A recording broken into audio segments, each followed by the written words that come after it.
La Seconde Guerre mondiale, l'appel du devoir, une chronologie complète. Épisode 7. Le Blitz, le Bismarck et Barbarossa, avril-juin 1941. Il ne fait aucun doute que 1941 a été une année cruciale, pleine de développement dans la Seconde Guerre mondiale pour Adolf Hitler et tous ceux qui s'opposaient à lui. Avec la France désormais contrôlée par les Allemands, la Grande-Bretagne avait été laissée pour combattre seule, subissant de plein fouet l'attaque nazie. Malgré toutes les attentes, cependant, ils avaient réussi à résister à la tempête. Et en avril, l'Allemagne avait changé de tactique, recourant au bombardement des ports britanniques plutôt qu'à la cible des villes et des villes de la nation, pour dominer en mer après avoir perdu la bataille de Grande-Bretagne en 1940. En Méditerranée, l'Allemagne a subi un coup dur de la part des Alliés lors de la bataille de Matapan. Mais avec le grand favori d'Hitler, le général Erwin Rommel, commençant sa marche dans le territoire allié en Afrique du Nord, le conflit mondial se propageait. Les forces italiennes sous Mussolini avaient également été entraînées dans la campagne nord-africaine, entravant les Britanniques en Somalie et en Éthiopie. Pour le Premier ministre britannique, Winston Churchill, qui s'était déjà prouvé être un adversaire digne pour Adolf Hitler, obtenir le soutien de l'Amérique était vital. Et bien que le président Roosevelt ait fait tout ce qu'il pouvait, le peuple des États-Unis était toujours farouchement contre entrer dans la guerre pour combattre pour les Alliés. Même ainsi, Adolf Hitler savait qu'il avait une énorme bataille entre les mains avec Churchill de l'autre côté de la Manche, mais comme si cela ne suffisait pas, le Führer allemand était prêt à regarder à l'est vers la Russie, la nation avec laquelle il avait signé un pacte de non-agression avant de se précipiter en Pologne en 1939. Hitler oserait-il revenir sur sa parole et attaquer l'Union soviétique avant de terminer ses plans pour envahir la Grande-Bretagne? Les événements d'avril, mai et juin 1941 allaient répondre à cette question et à bien d'autres encore. Alors que le 1er avril se levait, il y avait une période difficile à venir pour les Alliés en Afrique du Nord. Rommel, qui deviendrait mieux connu sous le nom de renard du désert en raison de ses stratégies de désert rusé, commençait déjà son assaut impitoyable sur les lignes tenues par les Alliés. L'Afrika Korps allemand a rapidement pris le dessus et les troupes britanniques chargées de défendre le territoire se sont repliées. Rommel a été agréablement surpris de la facilité avec laquelle cela s'est produit et a déplacé ses troupes vers Benghazi et le 3 avril a pris la deuxième ville de Libye. Encouragé, Rommel a rapidement mis son regard sur Tobrouk comme prélude à une avancée allemande en Égypte.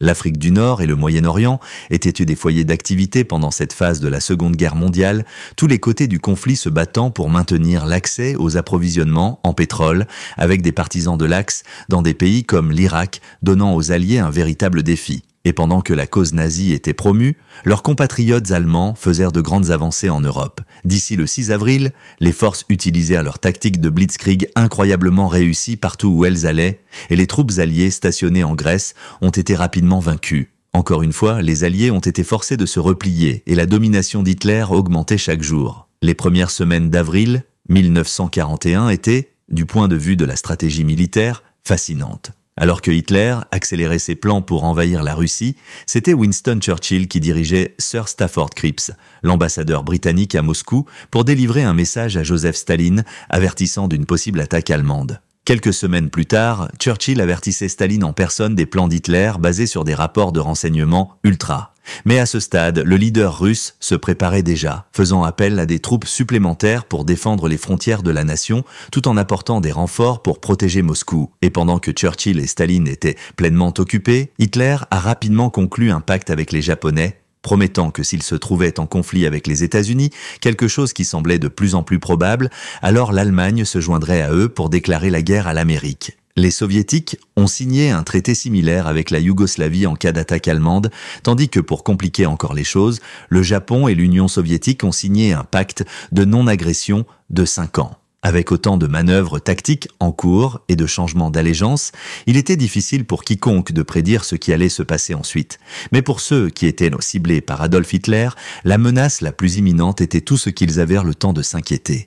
En Irlande du Nord, Belfast a subi une attaque allemande brutale avec la Luftwaffe déchaînant la terreur depuis les cieux. Ironiquement, Belfast a été touché par l'un des raids aériens les plus dévastateurs de la guerre le dimanche de Pâques 15 avril, ce qui aurait dû être un jour de paix et de célébration. Plus de 200 avions allemands ont mitraillé la ville. Et grâce à une combinaison de bombes explosives standards et incendiaires, on fait 900 morts et blessé plus de 1500 autres. Pour les Allemands, les pertes étaient légères car aucun canon anti-aérien n'a été tiré parce que l'on croyait que des chasseurs de la RAF étaient dans la région.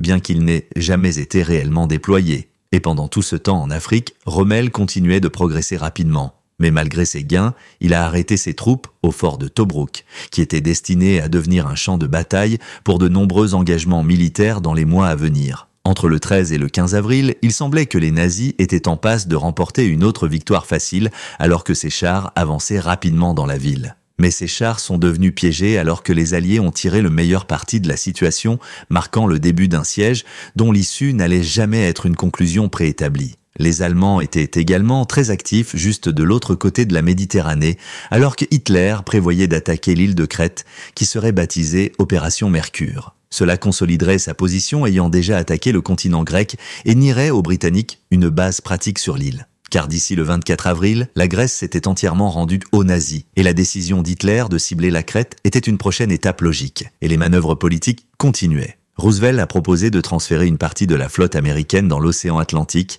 et Winston Churchill était heureux de soutenir le mouvement. Bien que les Américains n'aient pas encore rejoint pleinement les Alliés dans l'effort de guerre, leur contribution en soutien depuis les coulisses était inestimable. Il était maintenant presque impossible pour les Alliés de prévoir le prochain mouvement d'Hitler, et naturellement pour Winston Churchill, il y avait toujours de graves préoccupations qu'une invasion nazie à grande échelle de la Grande-Bretagne était en route. En fait, certains ont suggéré que les troupes britanniques abandonnent le combat au Moyen-Orient et reviennent protéger leur patrie. Mais Churchill était opposé à cette idée, et il a dû être réconforté par la nouvelle de la capitulation des Italiens en Afrique de l'Est, ce qui a permis à Haïlé Sélassié de retourner à Addis Abeba, la capitale éthiopienne, et de reconquérir son trône. Le vent tournait lentement mais sûrement dans de nombreuses directions différentes et, à mesure que le mois de mai 1941 avançait, d'étonnantes surprises nous réservaient. L'un des événements les plus incroyables s'est produit le 10 mai lorsque le commandant en second d'Hitler, Rudolf Hess,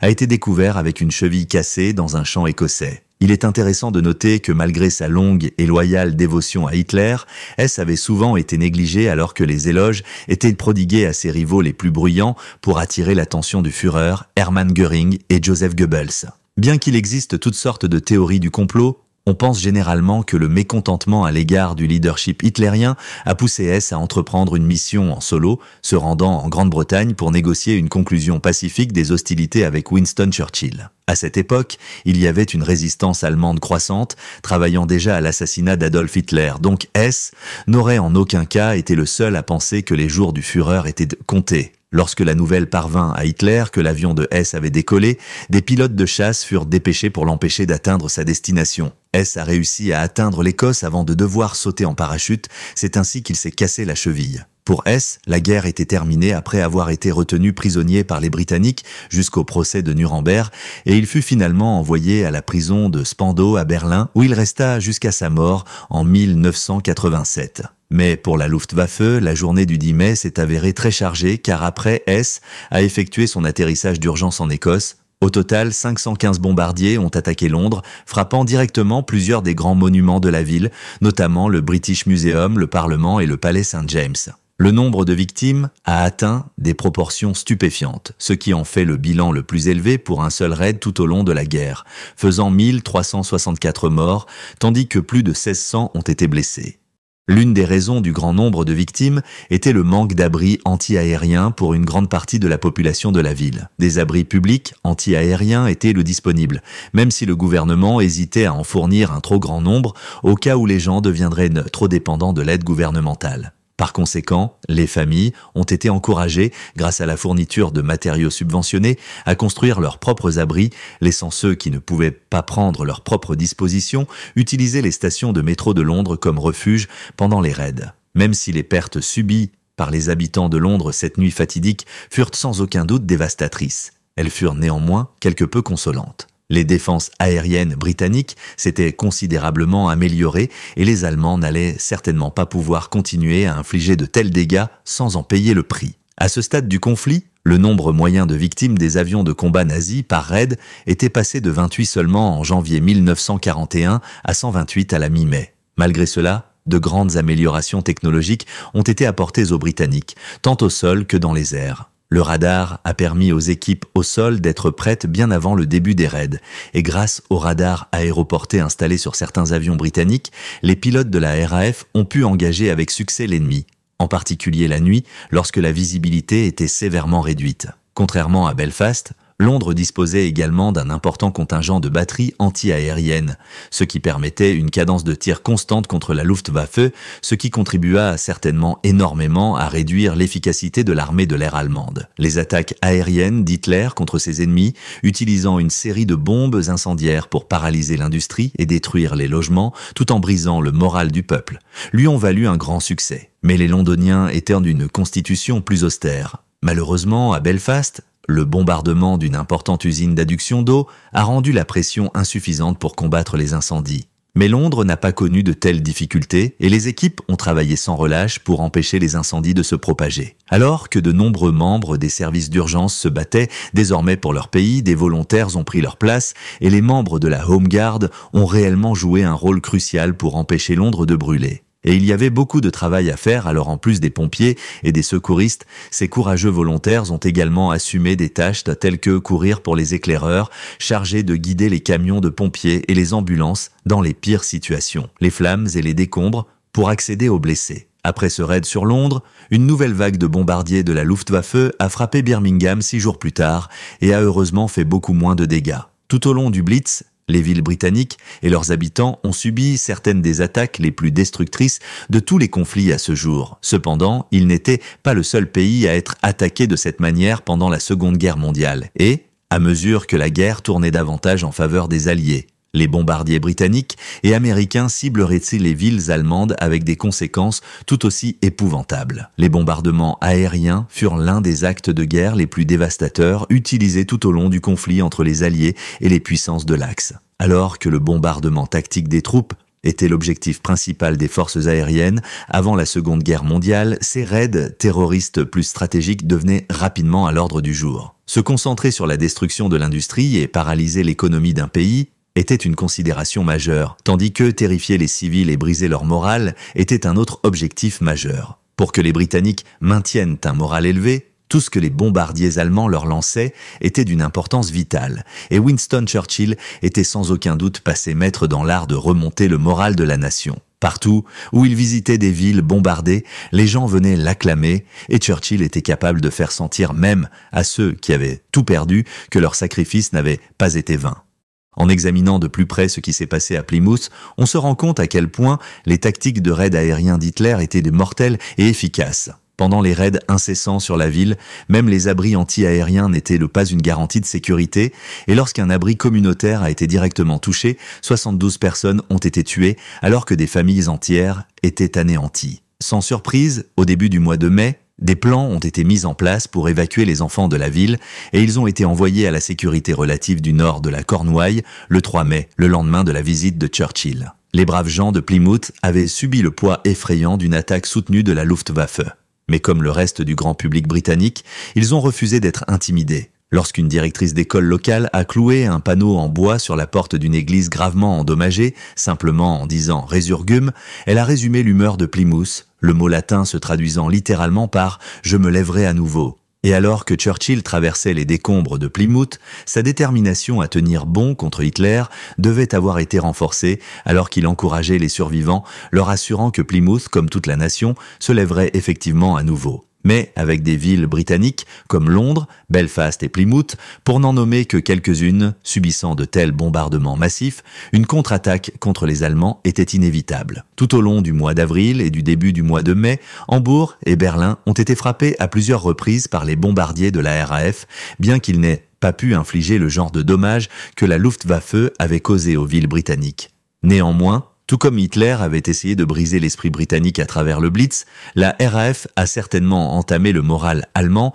même si les raids de bombardement ont fait relativement peu de dégâts. Du point de vue britannique, lorsque le chef d'état-major de l'air, Sir Charles Portal, a déclaré que si vous pouviez faire sortir 4 millions de personnes de leur lit et les mettre à l'abri, cela en valait la peine, il a résumé l'objectif de la mission, compte tenu des ressources limitées disponibles pour la RAF à cette époque. Être capable de bombarder des villes aussi éloignées que Berlin était en fait un nouveau concept pour la RAF, car jusqu'à ce point de l'histoire, leurs avions n'avaient tout simplement pas ce genre de portée sans avoir besoin de ravitailler. Cependant, grâce au développement de bombardiers à plus longue portée, cela était devenu une possibilité depuis le début de 1940.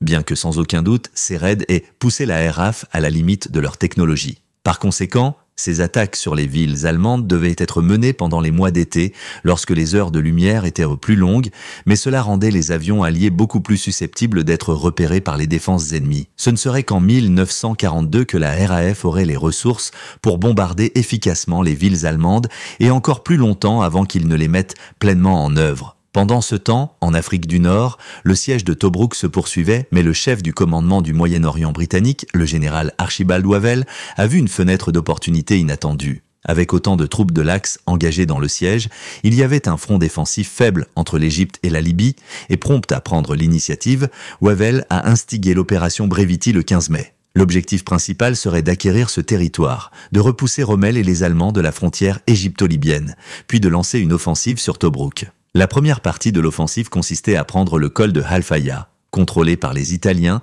qui était un lieu stratégique important pour les forces alliées et de l'Axe. Le matin du 15, malgré une forte opposition italienne, les Alliés ont pris le col stratégiquement vital et en jetant les commandants de l'Axe dans un état de confusion, ont pris l'avantage. Cependant, alors que les Alliés progressaient, les Allemands ont rapidement versé des renforts dans la zone de combat sans perdre leur emprise sur Tobrouk. Les engagements ont été durement combattus dans des conditions difficiles et le nombre de victimes alliées a commencé à augmenter de façon spectaculaire. Avec Rommel ayant été si réussi dans les mois précédents, les renforts alliés seraient très difficiles à obtenir. Et plutôt que de subir d'autres pertes, l'opération Brevity a été arrêtée.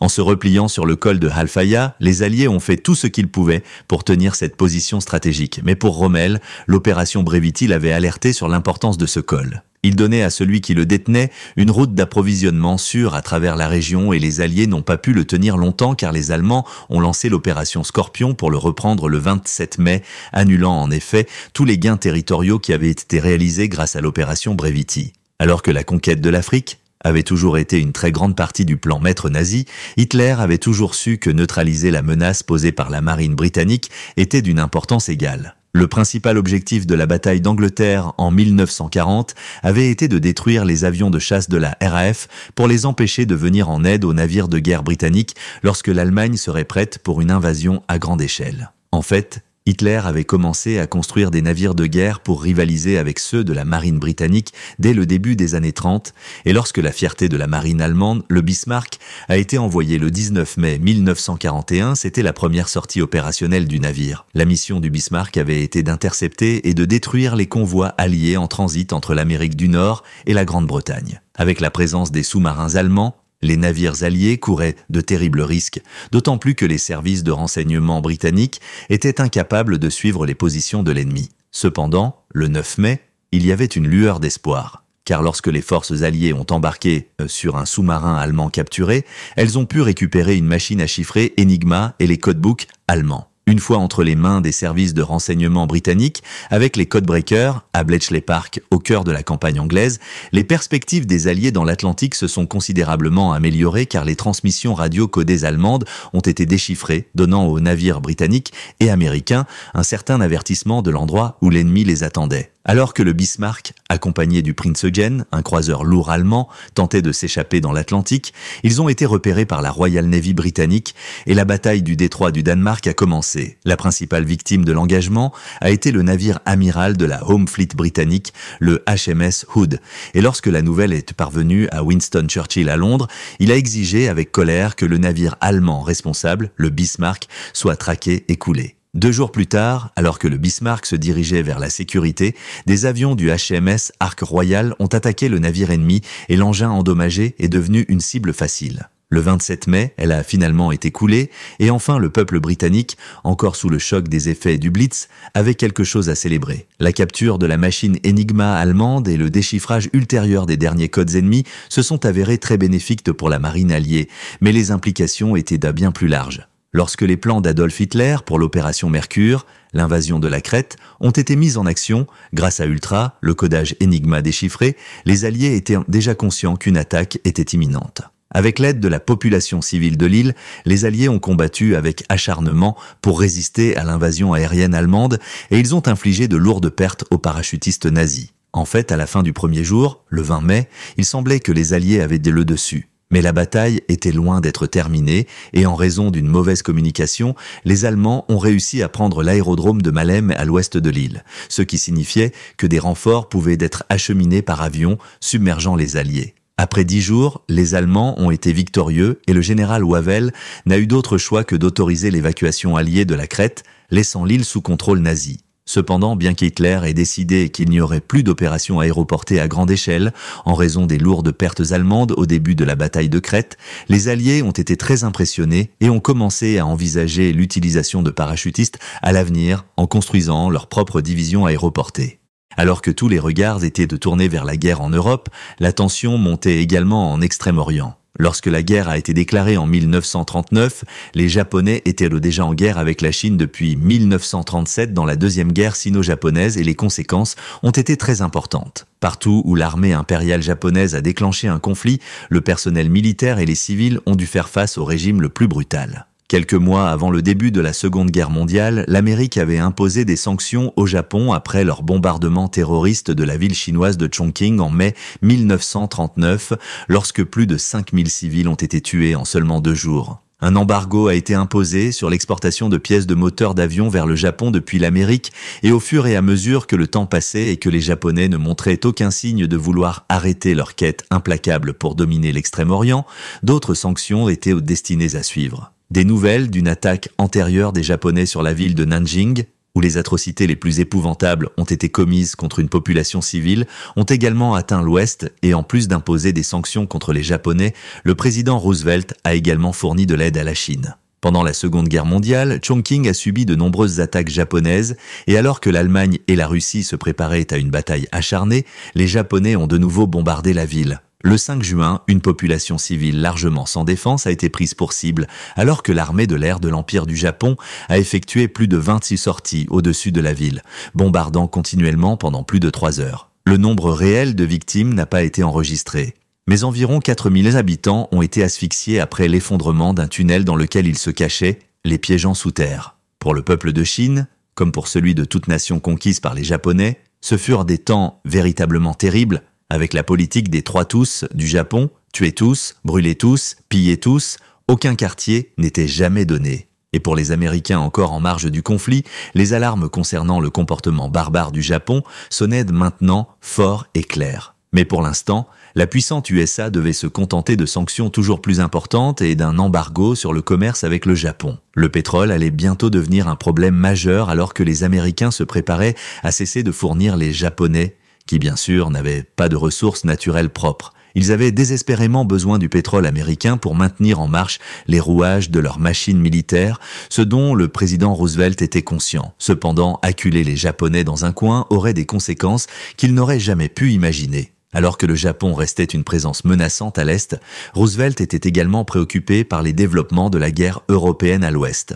Le peuple américain avait été farouchement opposé à l'entrée en guerre contre l'Allemagne nazie, mais alors que les Britanniques continuaient à lutter à travers les raids de bombes et le Blitz, l'opinion publique concernant la guerre en Europe avait commencé à se radoucir un peu. Les émissions de radio quotidiennes donnaient aux Américains l'occasion de suivre leurs progrès dans les moindres détails. Les rapports étaient souvent menés au niveau de la rue alors que les Londoniens se précipitaient vers leurs abris anti-bombes et tandis que la détermination britannique restait aussi ferme que jamais, le peuple américain commençait à éprouver un profond respect pour la nation assiégée. La bataille d'Angleterre, qui avait eu lieu pendant l'été 1940, avait également été une source d'inspiration pour de nombreux Américains car la bravoure de la RAF avait captivé l'imagination du public. Des centaines de citoyens américains avaient commencé à se porter volontaires pour le service dans la RAF, espérant jouer leur rôle dans la tentative d'arrêter Hitler dans sa course et de s'assurer que le nazisme ne devienne pas une force dominante dans le monde. Même des acteurs célèbres se sont inscrits pour faire leur part, avec James Stewart qui s'est inscrit pour le service dans l'US Air Force au début de 1941 et Clark Gable un an plus tard. Bientôt, le soutien aux Britanniques a augmenté au point où un système toute aide sauf la guerre a été mise en place, fournissant un soutien très nécessaire aux Alliés. Plus tôt en 1941, Churchill avait appelé Roosevelt à l'aide, implorant que le président des États-Unis nous donne les outils et nous finirons le travail, et en mars, le Congrès avait adopté la loi Lend-Lease. Des navires de guerre américains ont également été envoyés pour escorter les navires marchands alliés traversant l'océan Atlantique afin que les fournitures nécessaires puissent atteindre le continent britannique, tandis que les sous-marins nazis continuaient à rôder dans les mers. Le soutien à la guerre européenne a été encore plus étendu lorsque des mesures ont été prises pour geler les finances allemandes et italiennes. Alors que les nazis avaient traversé les nations et les villes d'Europe, ils avaient saisi de l'or dans de nombreuses banques et, plus effrayant encore, ils avaient même confisqué de l'argent et des biens aux victimes des camps de concentration et à d'autres civils. Une grande partie de ce qu'ils avaient volé était maintenant stocké aux États-Unis et constituait une part importante de leur financement de guerre. Lorsque tous les actifs détenus par les Allemands et les Italiens aux États-Unis ont été gelés le 14 juin. Cela a porté un coup majeur aux nazis, alors que les tensions à l'échelle mondiale continuèrent de monter. Néanmoins, alors que le président américain faisait tout ce qu'il pouvait pour aider la Grande-Bretagne et les Alliés, beaucoup de ses compatriotes étaient fermement opposés aux démarches de Roosevelt pour aider la guerre européenne. Des personnalités publiques, comme Charles Lindbergh, le célèbre aviateur américain, pensèrent que la guerre avec Hitler était une affaire européenne et que le véritable ennemi des États-Unis était la Russie communiste. Ils croyaient que l'envoi de toute force importante à l'aide des Britanniques laisserait l'Amérique ouverte aux attaques de l'Union soviétique, ce qui, selon lui, entraînerait la destruction de la civilisation occidentale. Mais Lindbergh n'aurait pas pu être plus loin de la réalité. Car alors que la Grande-Bretagne se préparait à l'invasion promise par Hitler sur les talons du bombardement aérien de la Luftwaffe, l'Union soviétique allait devenir la prochaine victime du plan de domination mondiale d'Adolf Hitler. Malgré le pacte de non-agression signé entre l'Union soviétique et l'Allemagne en août 1939 et leur invasion conjointe de la Pologne, Hitler avait toujours une campagne orientale à l'ordre du jour. Sa perception de l'Union soviétique était celle d'une nation peuplée de Slaves ethniques, dirigée par des maîtres bolcheviques juifs. Déjà au milieu des années 1920, le livre de Hitler, Mein Kampf, présentait sa vision de l'ordre mondial, et même à ses premiers jours de son ascension au pouvoir, il avait déclaré que le destin de l'Allemagne était de se tourner vers l'Est, comme elle l'avait fait 600 ans plus tôt. Par conséquent, sous la direction de Hitler, les nazis ont fait une priorité de tuer, déporter ou asservir les populations russes et autres slaves pour repeupler leurs terres natales avec des peuples germaniques de pure souche. Cependant, aussi forte que soit la haine de Hitler pour les juifs et les bolcheviks, d'autres forces motrices ont motivé son désir persistant de conquérir des nations à l'est de l'Allemagne ainsi qu'à l'ouest. Hitler a sans aucun doute reconnu l'énorme richesse de l'Union soviétique, une terre riche en ressources précieuses qu'il était convaincu pourrait servir d'équivalent à l'Inde pour les Britanniques pour le Troisième Reich. Ainsi, alors que Staline continuait à renforcer son armée rouge avec les mêmes matériaux que l'Allemagne convoitait pour son effort de guerre, l'urgence d'une attaque sur le front de l'Est commençait à se faire sentir. Le fait que Staline avait le contrôle de matériaux vitaux pour la machine de guerre nazie était loin d'être idéal pour Hitler, et lorsque le ministre des Affaires étrangères soviétique Molotov a visité Berlin en novembre 1940, l'inquiétude du Führer à propos du pouvoir russe a augmenté. Avec l'Union soviétique dans une position économique aussi forte, Hitler a réalisé qu'il pourrait être contraint de se plier à toutes les demandes que Staline choisirait de faire, et il était déterminé à ne pas perdre un instant dans sa préparation pour une campagne orientale. Le 18 décembre 1940, Hitler avait ordonné la directive du Führer numéro 21 et dès la déclaration d'ouverture, il était évident qu'il était sérieux. Les forces armées de l'Allemagne doivent être prêtes, même avant la fin de la guerre avec l'Angleterre, à vaincre la Russie soviétique en une seule campagne rapide. La campagne devait être nommée Opération Barbarossa en l'honneur du roi allemand médiéval et empereur romain sacré. Et même Hitler a dû reconnaître que ce serait une lutte monumentale entre deux visions du monde opposées. Pour que la campagne soit couronnée de succès, Hitler savait que le timing était essentiel. Il faudrait des tactiques de blitzkrieg alors plus rapides, car non seulement l'armée rouge serait extrêmement dangereuse une fois qu'elle commencerait à riposter, mais aussi si la Russie n'avait pas été conquise avant l'arrivée de l'hiver, le froid glacial deviendrait un facteur majeur. Sur leur territoire, dans des conditions extrêmes, l'armée rouge aurait l'avantage. Des avions de reconnaissance allemands ont été rapidement déployés pour survoler le vaste territoire soviétique afin de recueillir des renseignements. Et pendant que les généraux nazis étaient occupés à formuler des plans de bataille, les troupes de Hitler commençaient à se rassembler en Pologne. Comme mentionné précédemment, le Premier ministre britannique, Winston Churchill, avait tenté par divers moyens d'avertir Staline de l'attaque imminente, mais tout comme Churchill ne faisait pas confiance à Staline, le dirigeant russe ressentait la même chose à l'égard de son homologue britannique. De plus, bien sûr, Staline était conscient de la dépendance de l'Allemagne envers les ressources russes et ne croyait donc pas possible que Hitler prenne une telle mesure imprudente. Et pendant tout ce temps, lui et ses généraux avaient convenu d'une stratégie pour l'avancée audacieuse. 3 groupes d'armées distincts attaqueraient le long de ce qui était d'anciennes routes d'invasion historiques, car les Allemands n'étaient pas les premiers à avoir eu l'ambition de conquérir la Russie. L'empereur Napoléon avait tenté une telle invasion en 1812, et bien qu'il ait atteint Moscou, au final la force des Russes, combinée à l'hiver rigoureux, avait abouti à une défaite humiliante. Pourtant, Hitler croyait qu'il pourrait triompher là où Napoléon avait échoué. Le groupe d'armées nord des Allemands a reçu pour mission de marcher à travers les États baltes d'Estonie, de Lettonie et de Lituanie et de progresser vers le nord de la Russie avec pour objectif de prendre ou de détruire la ville de Leningrad. Le groupe d'armées centre de Hitler se verrait confier la tâche d'avancer vers Smolensk puis Moscou, en passant par la région qui est aujourd'hui connue sous le nom de Biélorussie. En attendant, le groupe d'armées sud devait frapper le cœur densément peuplé et agricole de l'Ukraine, prendre Kiev avant de continuer vers l'est, jusqu'à la rivière Volga et la région riche en pétrole du Caucase. Et pendant tout ce temps, alors que mai 1941 progressait vers sa conclusion, il était évident que le bombardement de la Grande-Bretagne pour la soumettre avec le Blitz ne fonctionnait pas. Une occupation allemande de la nation insulaire était pour le moment au moins peu probable.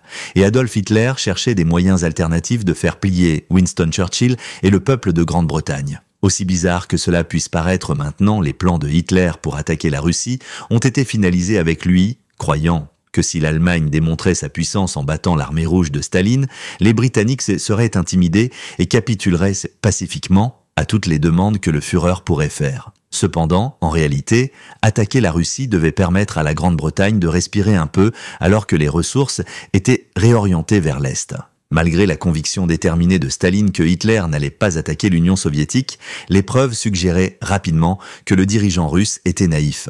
Alors que ses commandants, y compris le très compétent maréchal Zhukov, l'ont exhorté à agir, Staline a finalement cédé à leur demande de renfort et a commencé à déplacer des divisions de l'armée rouge en préparation. De plus, vers la fin du mois de mai, Staline a appelé 800 000 forces de réserve, mais il persistait à croire que Hitler n'attaquerait pas. Tout cela était à l'avantage des Allemands pendant les premières semaines de juin 1941, et même lorsque l'ambassadeur allemand à Moscou a informé le chef des affaires internationales soviétiques que Hitler avait l'intention de faire la guerre à la Russie le 22 juin, Staline a rejeté le rapport comme de la désinformation. Quelques jours plus tard, Hitler a émis d'autres directives, se préparant à une attaque contre les soviétiques. L'industrie de l'armement allemande devait se concentrer sur la marine et l'armée de l'air en Méditerranée et en Asie occidentale, où les troupes nazies devaient continuer à se battre en Égypte et en Turquie, tandis que des plans étaient mis en place pour capturer Gibraltar. Hitler a également reçu de bonnes nouvelles d'Afrique du Nord, car lorsque les Britanniques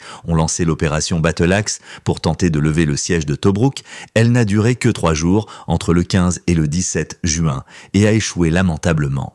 Avec la confiance de Hitler en ascension, un traité de non-agression a été signé avec la Turquie, alors que ses préparatifs finaux pour l'opération Barbarossa étaient mis en place. Cependant, ce n'est pas seulement dans le théâtre européen de la guerre que la pression montait. Roosevelt et le gouvernement américain avaient à ce moment-là suspendu les exportations de pétrole vers le Japon depuis les ports de la côte Est et du Golfe, une action qui laisserait la machine militaire japonaise dans une position précaire, sans approvisionnement en carburant viable sur lequel se replier. Mais les conséquences des sanctions américaines étaient encore à des mois de distance, et Staline et les Russes étaient sur le point de recevoir le choc de leur vie. Aux premières heures du dimanche 22 juin, comme les Russes en avaient été prévenus auparavant, l'opération Barbarossa a commencé par le bombardement des principales villes soviétiques par la Luftwaffe.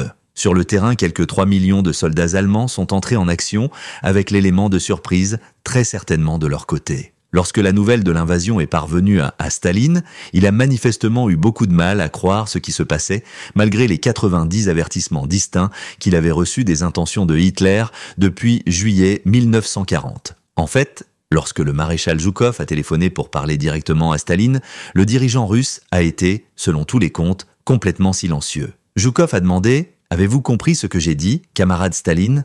Et quand il est apparu qu'il ne l'avait pas fait, Zhukov a dû répéter l'information encore une fois. Consolidant leur position, La Luftwaffe a également effectué une reconnaissance extensive, surveillant la réponse soviétique et ayant détruit près de 4000 avions russes dans les 3 premiers jours, a pu soutenir les troupes allemandes se déplaçant à une vitesse dévastatrice sur le terrain. Le ministre soviétique de la Défense, le maréchal Timochenko, a rapidement appelé à ce que des hommes, des chevaux et des véhicules soient fournis pour l'effort de guerre, tout en dirigeant ce qui restait de l'armée de l'air soviétique pour cibler les avions allemands. Il est intéressant de noter que Winston Churchill a répondu par une émission de radio en soirée le jour de l'invasion, offrant de l'aide aux Russes qui se battaient pour leur patrie. Cependant, dans les jours qui ont suivi, la réponse américaine a peut-être été moins sympathique, mais si l'on en croit les pensées du futur président américain Harry S. Truman, qui a remarqué que c'était une très bonne chose pour l'Allemagne et la Russie d'être en guerre et qu'il espérait sincèrement qu'ils se détruiraient mutuellement. Alors que les implications militaires de l'attaque de l'Allemagne contre la Russie se déroulaient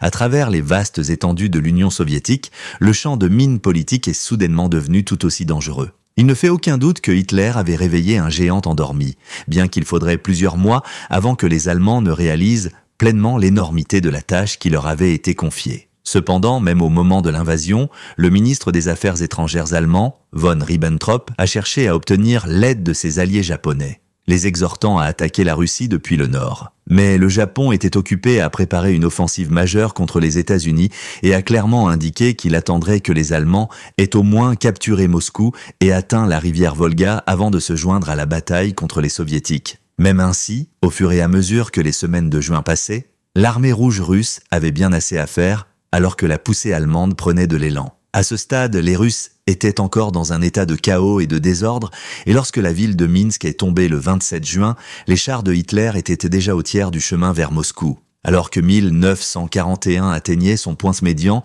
personne n'aurait pu prédire ce qui allait se passer ensuite. Soudain, pour les Britanniques, les Russes ne se battaient le plus aux côtés des Allemands, et le Winston Churchill, assiégé, était désireux de tendre une branche d'olivier à Joseph Staline. En temps de paix, ils auraient été de part et d'autre de tout argument, mais tout au long de l'histoire, la guerre a toujours fait naître des alliances étranges, et celle-ci ne faisait pas exception. Avec l'aide de Roosevelt depuis les coulisses, Churchill avait fait un très long chemin, mais sans que l'Amérique ne se batte pleinement pour les Alliés, le Premier ministre britannique accueillerait les Russes dans la mêlée, sinon à bras ouverts, du moins avec une acceptation réticente de la situation de la Grande-Bretagne. Churchill était convaincu que détruire Hitler et son régime nazi le plus rapidement possible était vital, et si une alliance avec la Russie rendait cela plus probable, c'est ainsi qu'il procéderait. L'objectif de Hitler, d'intimider les Britanniques pour qu'ils capitulent, n'a ironiquement servi qu'à renforcer leur détermination et leur position, avec les puissants Russes comme alliés, et alors que le dictateur nazi préparait son prochain coup, les événements dans le théâtre de guerre du Pacifique étaient sur le point de dominer le reste de 1941. Avant la fin de 1941, l'année, Hitler serait en guerre avec les 3 grandes puissances mondiales, la Grande-Bretagne, la Russie et les États-Unis, alors que les Japonais se préparaient à changer le cours de l'histoire.